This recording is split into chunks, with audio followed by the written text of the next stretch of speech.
pertama sudah sedikit-sedikit tentang masalah tanda-tanda isim tadi. Jadi kalau kita tidak tahu artinya, tapi kita bisa tahu tanda-tandanya, nanti bisa tahu itu adalah kalimat isim. Sekarang kita belajar namanya kata kerja atau fi'il. Jadi kalau Anda berbuat itu mesti ada 3 waktu, Mas. Itu ada 3 waktu. Apa itu?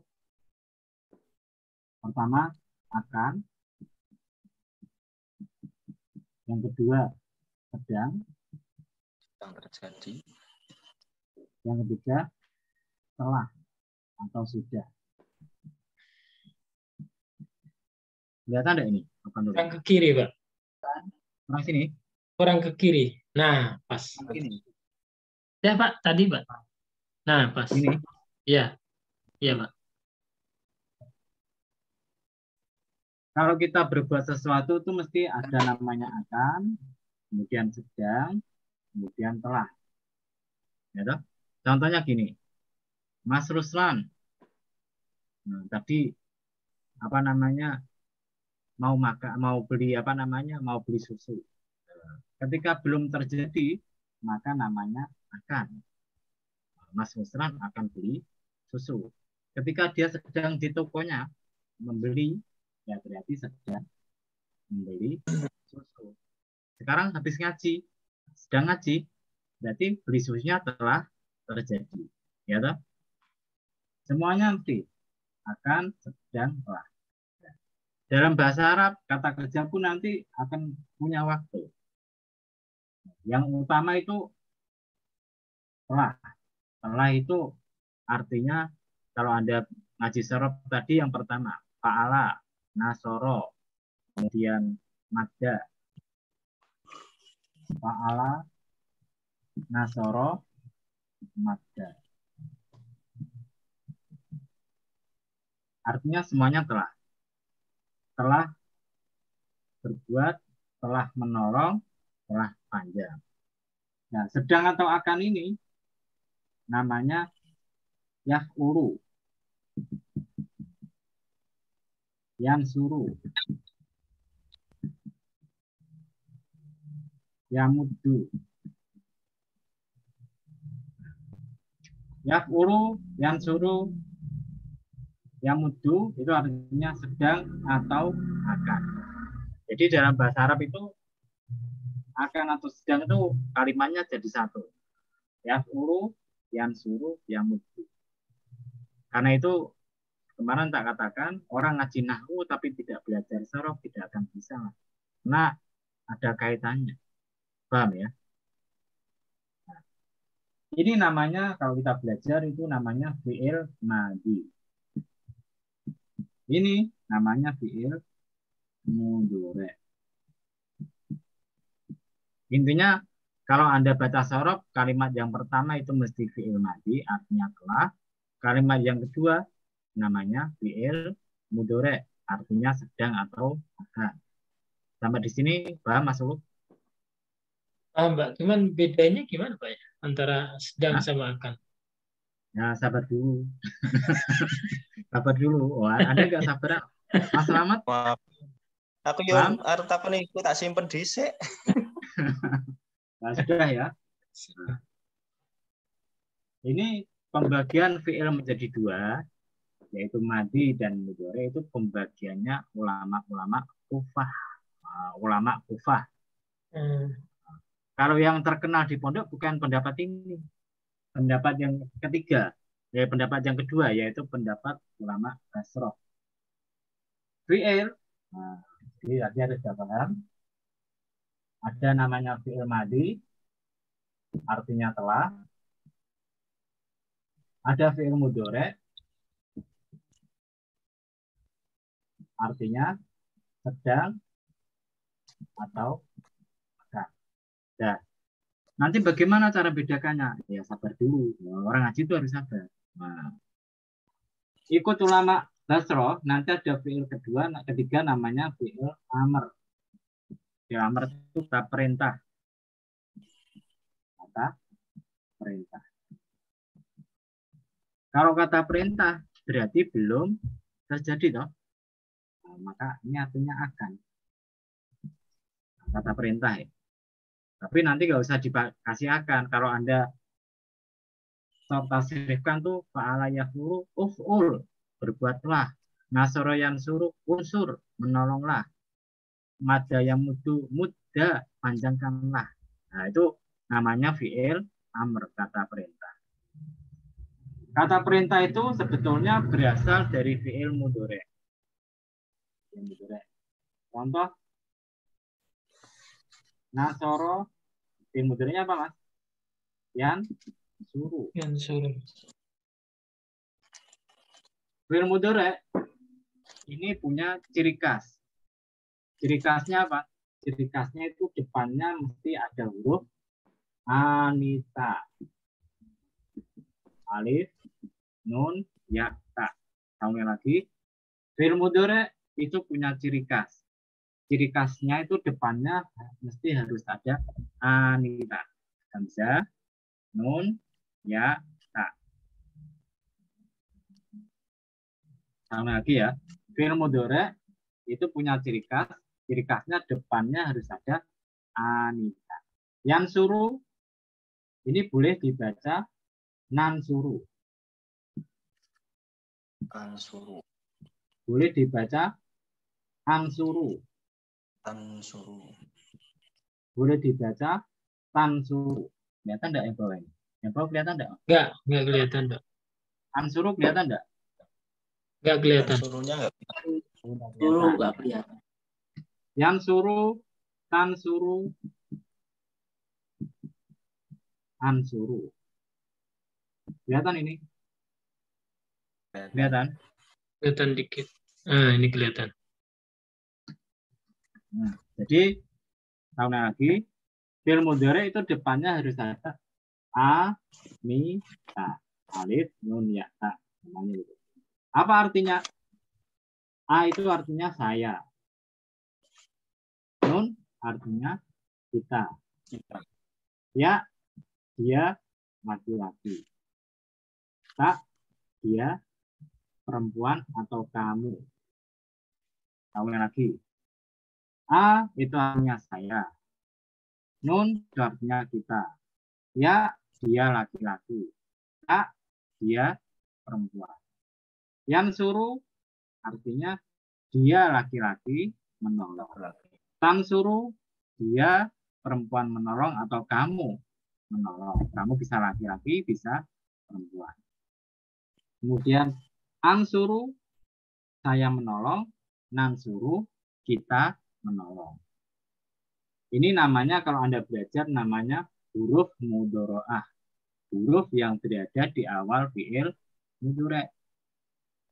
Fi'il mudhari' itu harus dimulai salah satu huruf anita. Kalau di jemnya anaita. Tapi kan kita paling gampang kan ingat cewek Anita. Iya toh? Iya, saya langsung ingat, Pak.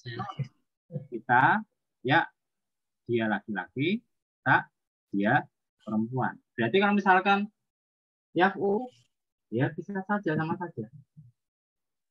Yaf'ulu, dia laki-laki berbuat. Kalau taf'ulu, dia perempuan berbuat atau kamu berbuat. Af'ulu, saya berbuat. Naf'ulu, kita berbuat. Sampai sini paham? Paham. Paham ya? Nah, kita kembali pada fi'il amr. Fi'il amr itu ikut ulama Kufah. Sebetulnya adalah fi'il mudhari', tapi huruf depannya, huruf mudhari'ahnya dibuang. Contoh misalkan, yang suruh. Ini huruf mudhari'ahnya kan ya. Kita buang menjadi semacam ini. Bisa dibaca enggak? Bisa. Kira-kira bisa dibaca enggak?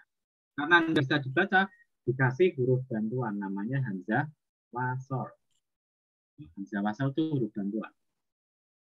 Karena ini dibaca suku doma, maka itu dibaca doma. Un suruh.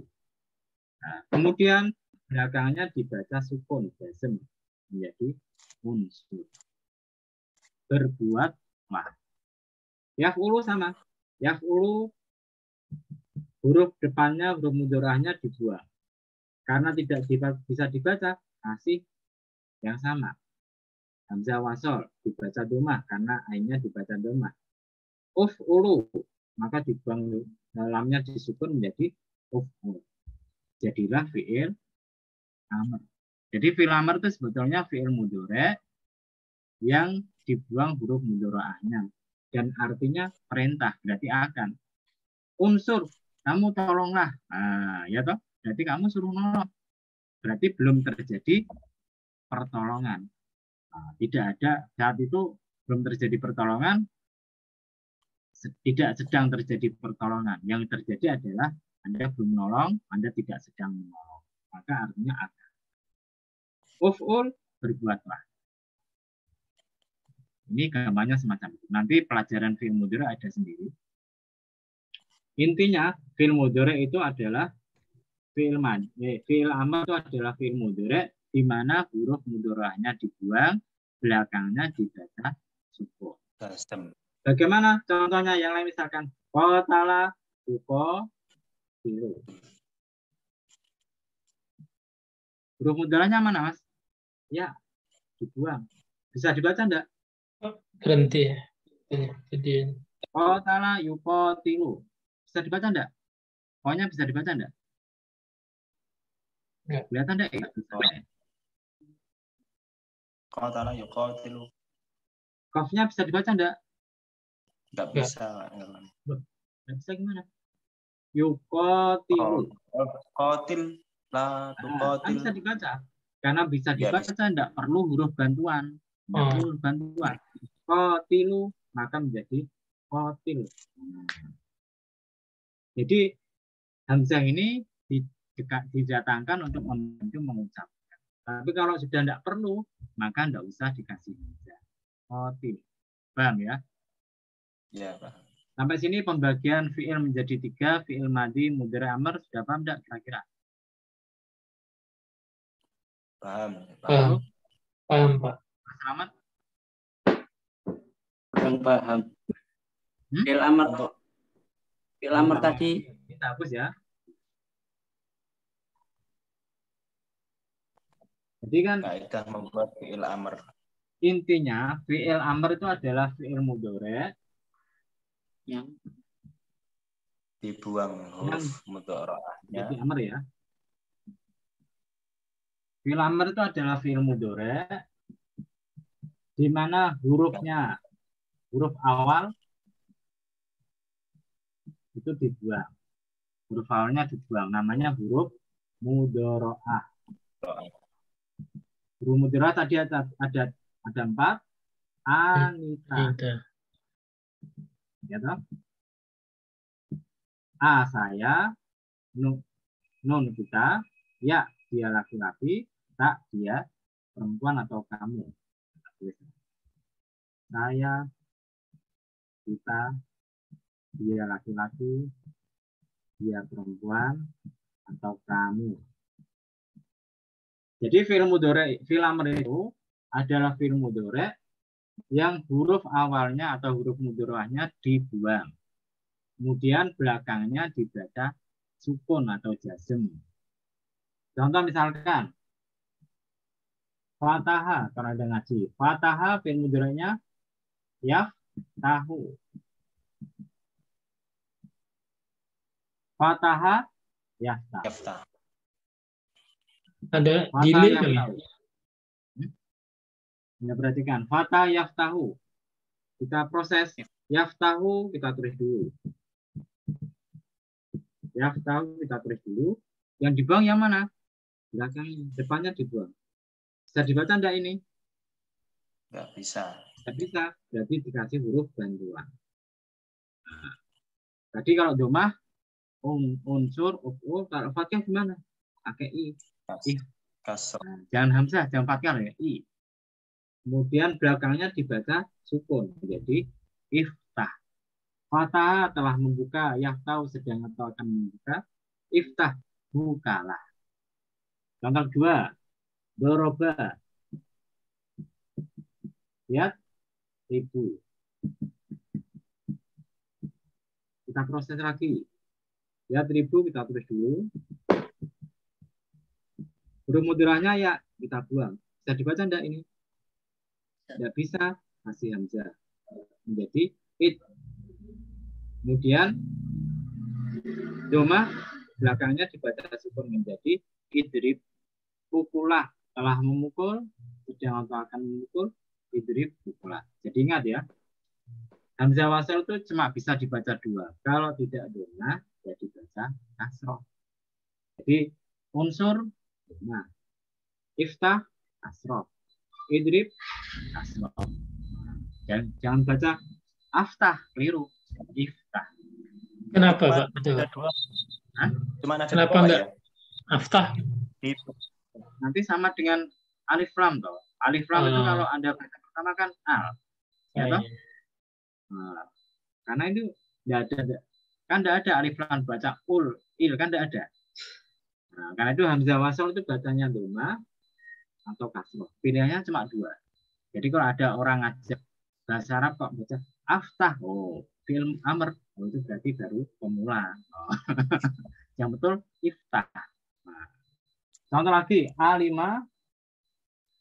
ya lamu. Kita tulis ya lamu. Ya-nya dibuang, tinggal ain.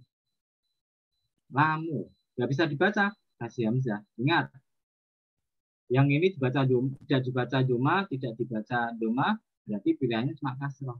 I menjadi iklam. Paham ya? Iklam. Kalau yang habis sukun kok dibaca doma, ya itu baca doma. Unsur apa namanya?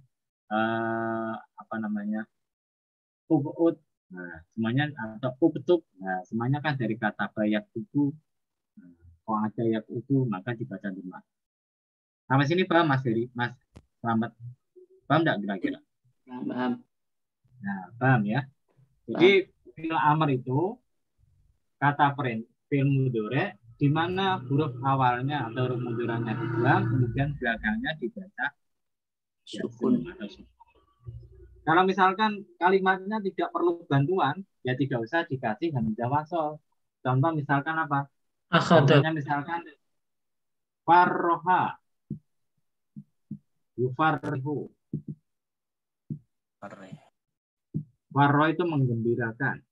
Kalau fariha gembira, farroha menggembirakan. Ini fi'il mudhari'nya yufarrihu. Kita tulis yufarrihu. Kita buang hamzah masuk apa huruf depannya menjadi farrihu. Bisa dibaca enggak? Bisa. Bisa. Berarti tidak perlu hamzah wasal. Ya toh? Belakangnya dibaca sukun menjadi farih. Nah, gampang kan? Bikin fi'il itu gampang. Sudah paham? Nah, kalau sudah paham, kita sekarang masuki belajar tanda-tanda fi'il. Nah, ini nanti akan terjawab pertanyaan Anda.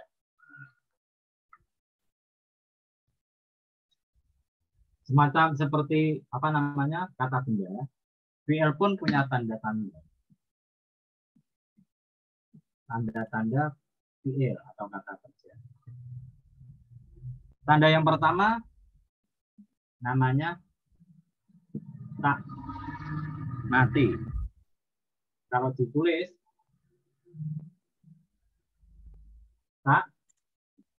taknis sakinah. Nah, kita uraikan satu-satu dulu. Taknis sakinah. Tak, ya ini tak. Taknis menunjukkan pelakunya perempuan. Sakinah, taknya dibaca mati. Disukun. Ulang lagi. Tak ini ada sukun ya. Namanya taknis sakinah. Tak, ya ini tak. Taknis perempuan, pelakunya perempuan. Sakinah, taknya dibaca mati. Kalau gambarnya tak perempuan mati. Oh ya toh? Tak perempuan mati. Nah, tapi tak pelakunya perempuan, taknya dibaca mati. Kalau ingin gampangannya kan tak perempuan mati. Ini masuknya cuma pada fi'il madi. Ingat. Ini masuknya pada fi'il madi. Letaknya di belakang. Contoh misalkan, jalasa. Jalasa apa artinya? Duduk. Kalau yang duduk laki-laki, jalasa Ahmadi. Terjata. Nasoro. Nasoro kalau yang nolong laki-laki, Nasoro Aliyun. Zakron. Karena yang nolong adalah laki-laki, tetap Nasoro. Berbeda kalau yang nolong perempuan. Contoh misalkan yang duduk bukan Ahmad, tapi Fatimah. Maka belakangnya dikasih tak. Jalasa Fatimah.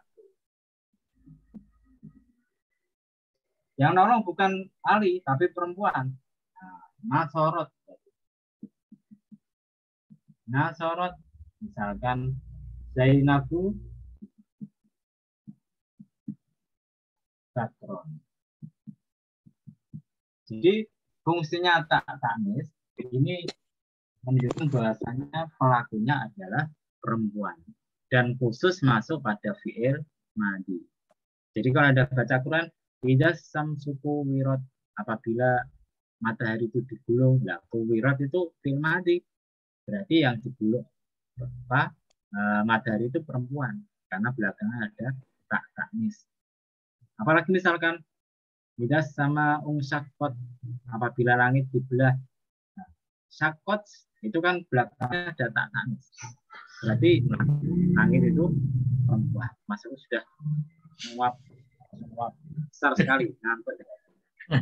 Sampai sini paham enggak kira-kira? Jadi tak ta'nis sakinah, tak perempuan mati itu masuknya pada fi'il madi. Gunanya menunjukkan pelakunya adalah perempuan. Paham ya? Jadi tidak bisa masuk pada fi'il mudhari'. Letaknya di belakang. Sekarang tanda yang kedua. Tandanya nanti ada 4. Tapi kita hari ini belajar 2 tanda. 3 tanda. Yang kedua dan ketiga. Lihat ada ini. Kelihatan. Pertama sin. Tulisannya sa. Sin. Sa. Tapi kalau jurumnya sin. Yang kedua namanya saufa. Sin dan saufa ini masuknya pada fi'il mudhari'. Ingat. Sin dan saufa masuknya pada fi'il mudhari'. Tidak masuk pada fi'il mudhari'. Apa artinya? Artinya akan. Kalau ada fi'il mudhari' kok depannya ada sin atau saufa, tidak boleh diartikan sedang, harus diartikan akan. Kita ulang lagi ya. Apabila fi'il mudhari' depannya ada sin atau saufa, itu fi'il mudhari'nya tidak boleh diartikan sedang, tapi harus diartikan akan. Contoh. Sayaqulu sufaha. Ini contoh yang terkenal. Sayaqulu sufaha. Qala yaqulu. Fi'il mudhari'. Qala yaqulu. Kalau tidak ada sin, artinya boleh sedang berkata, boleh akan berkata. Ketika kemasukan sin, sayaqulu sufaha, orang-orang bodoh itu akan berkata. Tidak boleh sedang berkata, akan berkata. Saufa, alima ya'lamu. Ya'lamu. Ya'lamu itu artinya sedang atau akan mengerti. Tapi kalau sudah kemasukan saufa, kala saufa tak lamuna. Tak lamuna, mereka kalian akan mengerti atau sedang mengerti. Tapi kalau sudah kemasukan saufa, tidak boleh sedang, akan mengerti. Paham ya? Akan tahu. Apa bedanya sin sama saufa? Sin itu jaraknya dekat. Saufa jaraknya jauh. Contoh misalkan mata yamutu.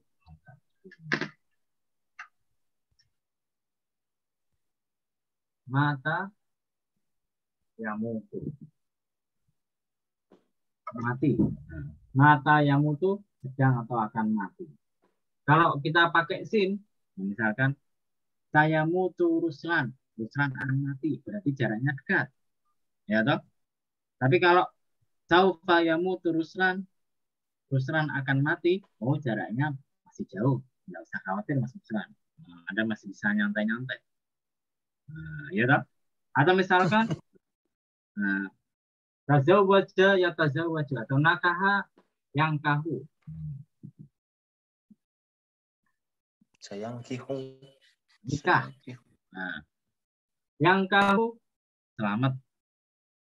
Bisa Selamat. sedang menikah atau akan nikah. Pakai sin akan nikah, tapi dekat waktunya. Kalau masih setahun, pakainya jangan sin, pakainya saufa. Saufa yang kau selamat. Sin akan menikah entah tahun depan, entah tahun berikutnya, atau berapa puluh tahun lagi. Yang penting kan saufa. Tapi kalau waktunya dekat, tinggal 1 bulan, tinggal berapa minggu, pakainya sin. Saufa yang tihu. Selamat. Jauh. Jadi, lagi, tak ini untuk fi'il madhi, letaknya di belakang, menunjukkan pelakunya itu perempuan. Kalau sin dan saufa, khusus pada fi'il mudhari', artinya akan, tidak boleh sedang. Dan ini pun waktunya berbeda. Sin untuk sesuatu yang dekat, saufa untuk sesuatu yang jauh. Ya, besok kita belajar 2 tanda lagi. Jadi pertanyaan Anda kan sudah agak terjawab. Bagaimana bedakan antara akan atau sedang? Nah, makanya saya katakan ada waktunya, jangan disusul. Ada yang mau Pak, tanya kan? yang tadi, kalau kamu laki-laki sama perempuan sama? Kak, ya sebetulnya nanti Ada sama juga. saja. Sama Ada saja. perbedaannya sedikit nanti. Nah, Oh, tapi gampangannya untuk sekarang bikin sama. kamu saja lah. Nah, iya. Kan tidak harus semuanya masuk informasi Iya. di otak dulu. Nah, yang Baik. penting itu film mudhari' depannya ada Anita. Saya, nun kita, ya apa? Dia Dia laki-laki, laki-laki. dia perempuan atau kamu. Sebetulnya Anda berbekal ini aja sudah bisa. Misalnya di Arab misalkan minta tolong, unsur, tolonglah, ya toh. Nah, misalkan ada mau menawarkan bantuan sesama seseorang, ansuruka, saya bisa nolong kamu, ya toh. Bahasa Arab sederhana sudah bisa, Mas. Kalau tahu apa sorof dengan ini, pokoknya saya, nun kita, ya dia, tak. Atau misalkan Anda ingin tanya sama seseorang, apa ini? Kan kalau yang ditanya laki-laki ya, ta'lamu hada. Kan gampang kan? Tambah a depannya. Ta'lamu hada. Apakah kamu tahu ini? Gitu. Jadi bahasa Arab itu kalau belajarnya sedikit-sedikit itu bisa masuk. Karena itu saya katakan bahwasanya orang ngaji nahwu itu kalau tidak disertai sorof tidak akan bisa. Anda teori nahwu kok, tapi tidak ada sorofnya tidak bisa. Sorof pun kalau tanpa nahwu tidak bisa. Anda sekarang tak tanya aja, jawab secara jujur. Anda ngaji pertama dengan sekarang itu sudah mendingan enggak kira-kira bahasa Arabnya? Mendingan, Pak. Mendingan. Ada beberapa pertemuan. Ya toh? 3 kayak. 3 apa 4? Tiga ini. Ya, 3 gampangnya 3 atau 4 lah. Nah, Anda sudah agak bisa bahasa Arab toh? Sudah agak bisa bahasa Arab. Yang penting hafal sorof. Tidak harus di luar kepala, yang penting pernah hafal lah. Nah, Anda tahu bahasa Arab dikit-dikit nanti dipraktekkan. Insya Allah cepat bisa. Yang penting belajar, jangan semacam kemarin. Belajar disuruh menghafalkan, tidak dihafalkan. Tidak memenuhi syarat, tidak bisa ngaji. Ya, yang mau tanya mungkin masalah ini. Kalau madda itu konteksnya kayak gimana? Madda, contoh kalimatnya. Beda lagi ya. Beda lagi nanti. Madda yang mutu, belum saatnya Mas. Nggak usah bilangnya. Oh, nggak usah. Ya, belum saatnya. Itu Imam Ghazali itu menjawab Masuk pertanyaan pola pada itu persoalan yang misalnya itu muspro, nggak ada gunanya. Berarti gurunya kudu Sementara sementara yang bina soheh dulu Pak ya. ya, nah gitu loh. Nanti kalau Anda pengen kok bisa madda yang lucu bisa gimana ya? Belajarnya sorot tingkat agak tinggi itu. Oh enggak, maksud saya artinya panjang itu kayak gimana, Pak? Panjang. Madda ya kan Anda misalkan mengatakan madda itu sebetulnya artinya banyak, Mas. Banyak ya. Salah satunya panjang, bisa nolong. Nah, tapi kan sementara Anda tahu madda itu panjang itu aja. Atau memanjangkan. Sebenarnya memanjangkan itu bahasa Arabnya amadda. Madda itu panjang saja. Madda itu panjang. Jadi ini Pak, ingat panjang sama pendek, ingat Asia sama Eropa. Ya, jadi untuk sementara ngajinya nyantai-nyantai aja. Karena itu saya katakan ngaji nahu sama saya itu lama. Tapi sawah bisa. Sawah Anda kata jurumnya itu baca kitab ya agak bisa lah. Saya tidak menjamin akar udah agak bisa. Udah bisa membedakan sedikit-sedikit. Ya, bodoh-bodoh amat lah Pak. Ya, enggak. Amat aja enggak bodoh, masa Anda mau jadi bodoh. Nah, ya insya Allah terbukti Mas. Ya, saya tidak sombong. Terbukti itu beberapa anak yang ngaji jurumnya kemudian sorok agak hafal, ketika baca kitab dia agak bisa, tinggal mengembangkan sendiri. Karena Anda ingin lumayan lagi ya habis jurumnya itu nanti ngajinya mutamimah. Kalau sudah mutamimah itu tinggal nambah sedikit. Intinya gampangannya Anda sudah pernah belajar sepeda motor metrik, ya tinggal ditambahi sepeda motor biasa yang ada koplingnya, kan gampang, gitu. Atau gampangannya Anda sudah belajar koplingan, tinggal belajar metrik. Dan nanti mutamimah itu tinggal nambah dikit-dikit.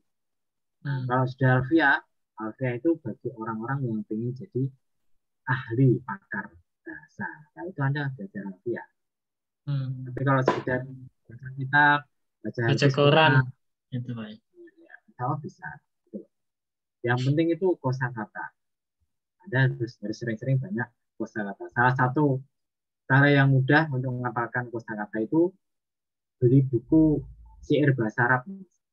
Syair bahasa Arab. Anda pernah dengar kan?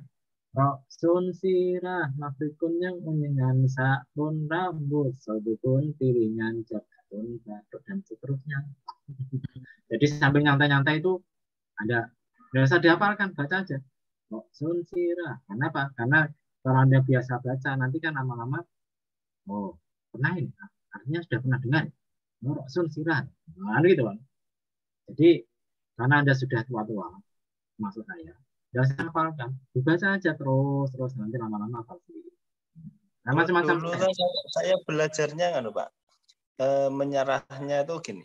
Kalau sudah dari segi bahasanya artinya banyak yang belum tahu, terus keduanya nggak tahu, terus dicari, binanya itu sudah nggak soheh, itu nyarinya sudah ruwet, itu sudah lama-lama, aduh, mumet. Nanti ada ilmunya, nggak usah khawatir. Semuanya itu ada ilmunya. Yang penting itu sekarang Anda memperbanyak kosakata. Nah, memperbanyak kosakata itu kalau Anda tak suruh baca kitab pasti puyeng, ya toh.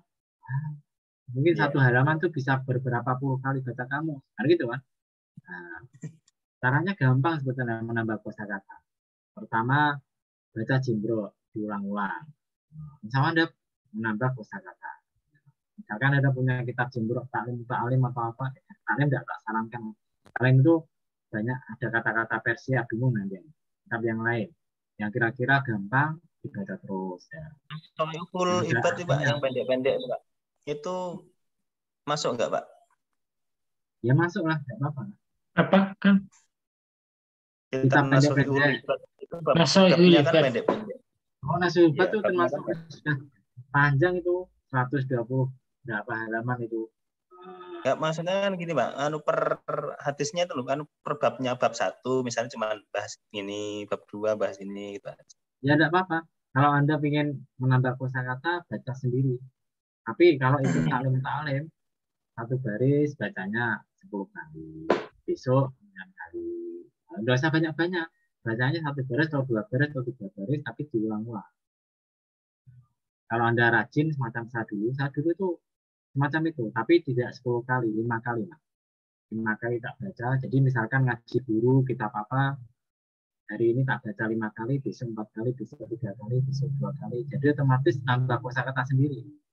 Nah, tapi kalau Anda sibuk kan itu terlalu repot. Nah, gampangnya beli kitab syair bahasa Arab itu aja lah. Roksun sirah. Jadi sambil ngucap untuk mesin, Roksun sirah. Nah, Anda sedang ngopeni kambingnya Roksun sirah, makrifun nyungan. Wah, gitu. Nggak usah peduli orang lain, itu lagi kumat itu. Nggak usah peduli. Itu paling gampang itu. Paling gampang. Otomatis Anda menghafalkan kosakata. Dan kata-kata di Roksun sirah itu sering keluar di kitab soalnya. Sering keluar di kitab.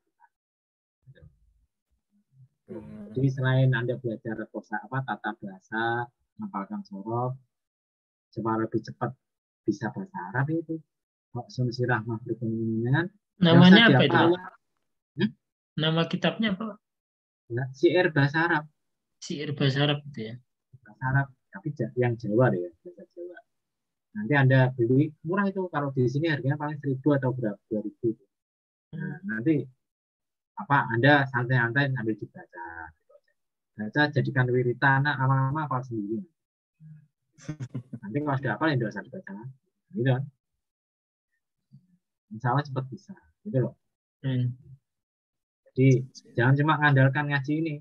Kalau Anda mengandalkan ngaji ini itu ya bisa tapi lama. Gitu loh. Pengen cepat ya itu ditambahi sendiri.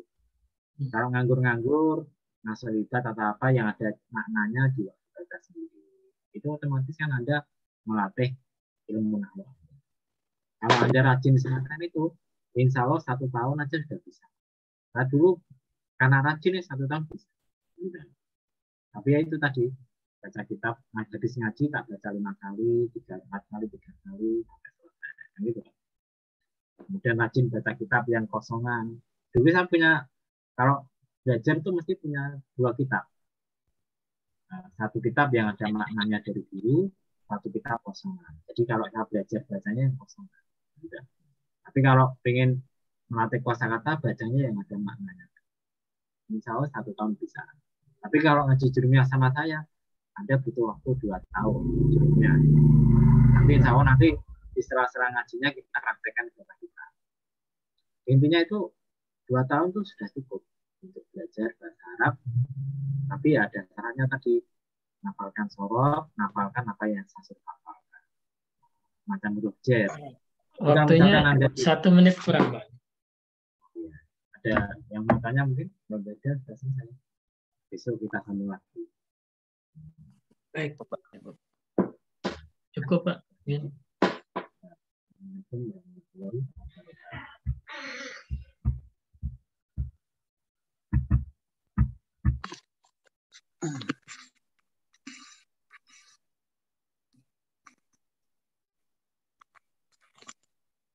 Halo.